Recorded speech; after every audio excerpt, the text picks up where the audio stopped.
Assalamualaikum warahmatullahi wabarakatuh.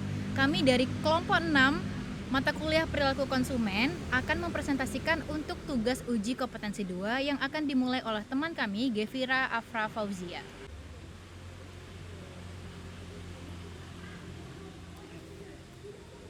Oke, untuk aspek yang pertama, poin yang pertama yaitu aspek budaya dalam individu yang berpengaruh pada perilaku konsumen.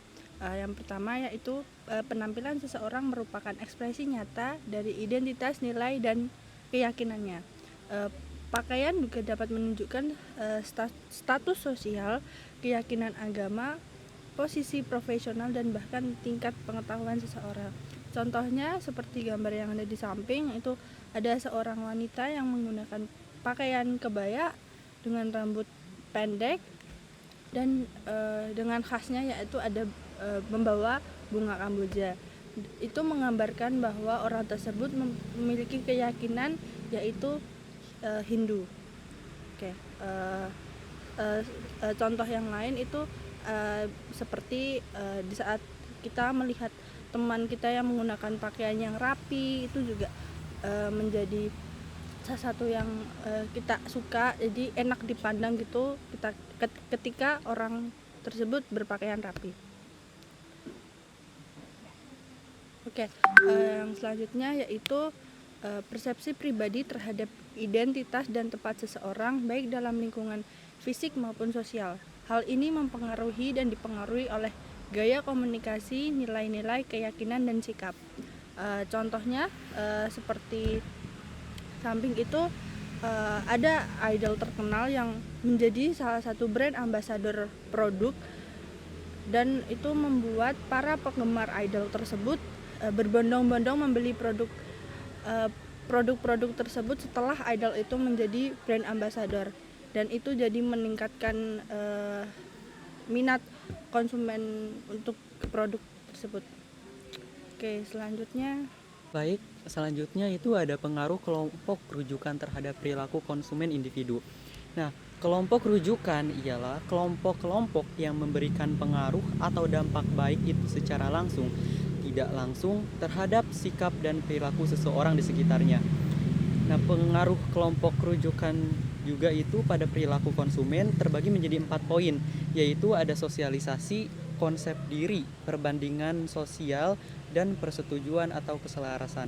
Nah, dari keempat poin tersebut, di sini saya akan menjelaskan tentang pengaruh kelompok rujukan keselarasan. Dalam pengaruh kelompok rujukan keselarasan, seseorang itu mempunyai keinginan atau minat yang melekat untuk menyesuaikan dirinya sendiri. Dengan adanya keselarasan, seseorang itu bisa punya ketertarikan terhadap norma kelompok rujukannya tersebut. Hal itulah dapat mempengaruhi seseorang untuk memiliki atau membeli produk atau juga mengadopsi sesuatu perilaku, terutama karena mereka percaya bahwa hal tersebut itu selaras dengan norma kelompok mereka. Nah, sebagai contohnya bisa dilihat di gambar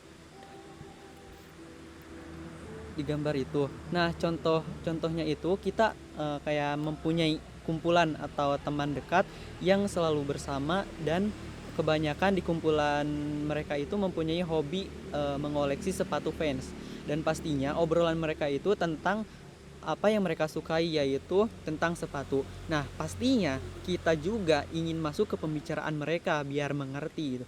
Yaitu dengan cara dia tuh membeli sepatu yang sama kayak mereka. Supaya apa? Supaya dia tuh juga masuk dengan obrolan mereka dan bisa masuk pada penyelarasan kelompok mereka.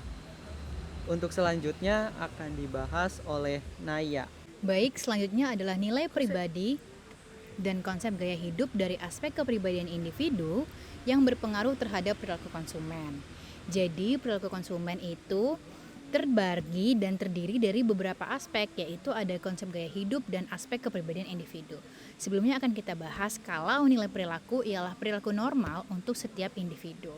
Lalu konsep gaya hidup ialah pola yang menunjukkan cara seseorang hidup, memanfaatkan waktu, dan membelanjakan uang. Jadi, nilai perilaku dan konsep gaya hidup memang keterikatan satu sama lain. Konsep gaya hidup ini memang yang kita jalani setiap hari, gimana kita manfaatin waktu kita, gimana kita mengelola uang kita habiskan uang kita untuk apa aja, seperti itu.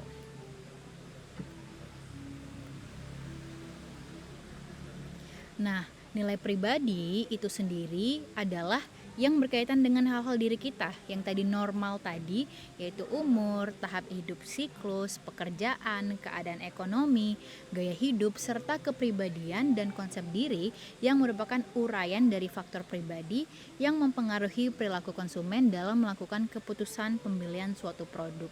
Jadi misalkan kalau orang yang sudah berumur 30 tahun beda dengan orang yang berumur 15 tahun atau 20 tahun dalam membeli sesuatu, karena pertimbangan mereka juga beda. Misalkan orang yang sudah umur 25 tahun ke atas, mereka akan lebih rasional dalam memilih sesuatu. Kalau mungkin saja anak-anak remaja membeli sesuatu dengan berdasarkan gengsi mereka karena mereka mau terlihat keren, tetapi untuk orang-orang yang sudah berumur yang lebih matang, mereka akan membeli sesuatu dengan kebutuhan mereka, seperti itu. Jadi umur memang mempengaruhi. Di sini saya akan menjelaskan tentang relevansi antara sikap dan perubahan sikap dalam perilaku konsumen. Yang pertama ada match on the product, not purchasing behavior. Maksudnya adalah upaya dalam menemukan produk yang tepat. Contohnya seperti ketika seseorang ingin membeli handphone, ia akan membandingkan harga dan kualitas dari brand lain terlebih dahulu. Lalu yang kedua ada change of ideal standard.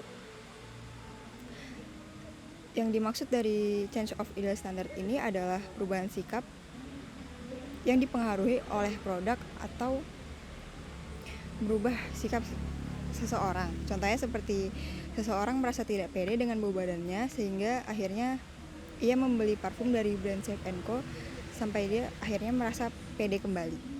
Baik, terima kasih. Semoga teman-teman dapat mengambil ilmu yang sudah disampaikan dan semangat menjalani hari.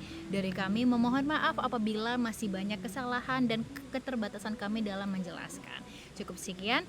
Wassalamualaikum warahmatullahi wabarakatuh.